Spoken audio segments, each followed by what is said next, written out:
न्यायपालिका का सांठगांठ है विधायिका से।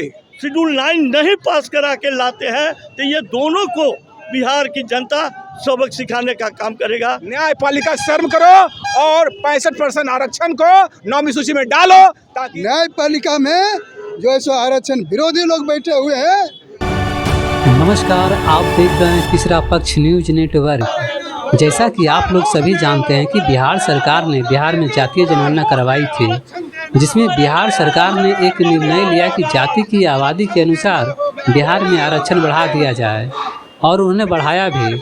SC, ST और OBC की आरक्षण सीमा को बढ़ाकर 65% कर दिया था, लेकिन पटना उच्च न्यायालय के एक फैसले में बिहार की बढ़ी हुई आरक्षण व्यवस्था को रद्द कर दिया।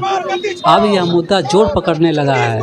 अब इसी मुद्दे को लेकर कई संगठन के लोग, नेता और कार्यकर्ता पटना के सड़कों पर उतरे और बिहार सरकार और पटना उच्च न्यायालय के खिलाफ आक्रोश व्यक्त किया। तो आइए आगे जानते हैं कि इस मुद्दे पर लोगों को क्या कहना है। पहले तो सर अपना परिचय दीजिए। डॉक्टर संजय वाल्मीकि, लोकसभा प्रत्याशी पटना साहिब।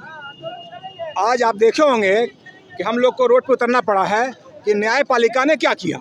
न्यायपालिका का सांठगांठ है विधायिका से, और जब विधायिका से न्यायपालिका का सांठगांठ होगा तो जनता रोड पर उतरेगी। हम लोग 65% जिस समय जाति जनगणना हो रहा था तो न्यायपालिका सोई हुई थी। जाति जनगणना करा दिया, हजारों करोड़ रुपये खर्चा हो गया राज्य सरकार का। अब कह रही न्यायपालिका इस पर विचार करेगी। हम सेकंड बेंच में जाएंगे, हम सुप्रीम कोर्ट जाएंगे। ये सब ड्रामाबाजी नहीं चलेगा। इसका मतलब ये हुआ कि डबल इंजन की सरकार है, उसे मिली हुई है, और आने वाला चुनाव में इसी तरह का ढोल मूलनीति कर करके हम जनता को गुमराह करेंगे। हमारा 16% आरक्षण था शेड्यूल कास्ट का, जब जनगणना हुआ 20% हुए। पिछड़ा बढ़ा, अति पिछड़ा बढ़ा, अपर कास्ट के लोग बढ़े। क्या आपत्ति आपको भाई? तो हम मांग करते हैं आपके माध्यम से कि न्यायपालिका में जो कोलिजियम सिस्टम है उसको रद्द होना चाहिए।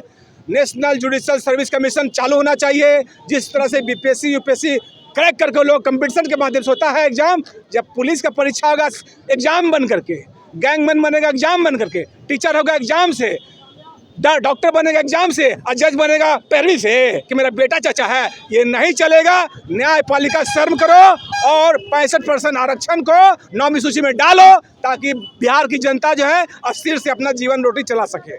सर, कॉलेजियन सिस्टम पर आवाज खुलेआम बोल रहा हूँ। डॉक्टर संजय वाल्मीकि और प्रकाश अम्बेडकर वंचित बहुजन अघाड़ी का प्रदेश अध्यक्ष हूँ, और भारतीय संविधान निर्माता डॉक्टर भीमराव अम्बेडकर के पोते प्रकाश अम्बेडकर की पार्टी में चला रहा हूँ। न्यायपालिका शर्म करो। जिस समय मैं बार बार बोल रहा हूँ आपके माध्यम से कि जिस समय राज्य सरकार जो है जनगणना करा रही थी, न्यायपालिका सोई हुई थी। इसका मतलब ये लगता है कि न्यायपालिका विधायिका से मिली हुई है, और इसके केंद्र सरकार के सर्वे कब हुआ है? आपको नहीं पता है कि जनगणना हुआ, उसमें रोक लगाते आप? क्यों नहीं रोक लगा भाई?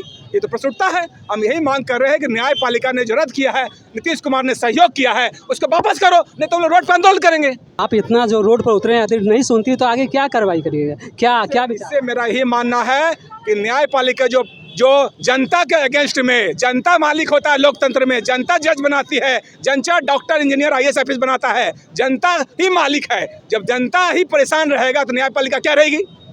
पुलिस प्रशासन क्या रहेगा? तो जनता को ठीक ठाक करने के लिए, जनता को प्रॉब्लम नहीं हो उसके लिए न्यायपालिका है। और न्यायपालिका अगर छेड़छाड़ कर जनता के साथ, जनता रोड पर उतरेगी। इसलिए मैं पूरे बिहार का 14 करोड़ जनता के लिए मैं रोड पर उतरा हूँ कि जनता चाहती है जो जनगणना हुआ उसको 9वीं सूची में शामिल करो, नहीं तो न्यायपालिका और नीतीश कुमार गद्दी छोड़ो। ये लड़ाई है। ये जननायक कर्पूरी ठाकुर की भूमि है, बिहार की भूमि है। ये बाबा साहेब की भूमि है, जिन्होंने पूरे जीवन का तपस्या करके उस दबे कुचले कमजोर के लिए उन्होंने व्यवस्था किया। अगरचे ये सरकार जिस नियत से 65% जनगणना के आधार पर 36% डिप्रेस क्लास के लोग हैं, एक्सट्रीमली बैकवर्ड के लोग हैं, SC ST 22%, वो 25% है। ये दोनों मिलकर ये BJP की सरकार को अभी हम लोगों को आने वाला 6 महीना के अंदर, 13 महीना अंदर चुनाव होने वाला है, और इसका प्रभाव झारखंड पर भी चुनाव होने जा रहा है इसी साल में, वो महाराष्ट्र में भी होने जा रहा है, ये हरियाणा में होने जा रहा है। ये चारों स्टेट में BJP और जदयू को हम लोग सबक सिखाने का काम करेंगे। ये मूवमेंट, ये आज राजधानी के कारगिल चौक पर ये नौजवान साथी का छात्रों का या जो जन सैलाब जो देख रहे हैं, ये तमाम जिलों के मुख्यालय से लेकर विधानसभा पर ये काम होने जा रही है। ये सबक सर नीतीश कुमार को सबक इसीलिए सिखाना है कि बड़े बीजेपी के साथ दोस्ती है। अगर से वो दोस्ती में शेड्यूल 9 नहीं पास करा के लाते हैं तो ये दोनों को बिहार की जनता सबक सिखाने का काम करेगा। जय भीम, जय भारत, जय संविधान। सर सरकार जातीय जनगणना कराई थी आरक्षण के लिए। देखिए, सरकार जो है सो जनता को ठगने के लिए जनगणना कराए ताकि जनता उनको वोट दे, और न्यायपालिका के आड़ में आरक्षण को समाप्त कर रहे। 10% स्वर्ण आरक्षण जब लागू किया गया तो न्यायपालिका सोई हुई थी, उसमें रोक काहे नहीं लगाए। और जब 65% दलित पिछड़ा और अत्यंत पिछड़ा का जो गरीब गुरबा लोग हैं, जो निचले पैदान के लोग हैं, उनको जब ऊपर उठाने का, जिसकी जितना संख्या भारी उसकी उतना हिस्सेदारी का जब बात आई तो न्यायपालिका जो है सो उस पर रोक लगाती है। न्यायपालिका में जो है सो आरक्षण विरोधी लोग बैठे हुए हैं।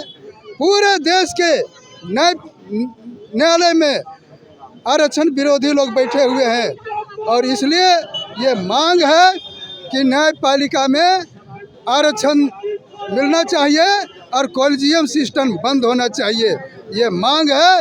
और ये आज प्रदर्शन के माध्यम से ये मांग किया जा रहा है कि न्यायपालिका जिस तरह से 65% बिहार के लोगों को ठगने का काम किया है, 65% आरक्षण रोक लगाने का काम किया है, तो उसी तरह से इसको जो है सरकार या विलम्ब इसको पास करे, 9वीं अनुसूची में डाले, नहीं तो अनुसूचित जाति के लोग, तमाम लोग और पिछड़ा समाज के लोग पूरे बिहार में, पूरे देश में बड़ा आंदोलन करेंगे और सरकार को सबक सिखाने का काम करेंगे। यही आज जो है सो संदेश देना चाहते हैं नंद किशोर दास, प्रधान महासचिव, पटना नगर निगम चतुर्वर्गीय कर्मचारी महासंघ।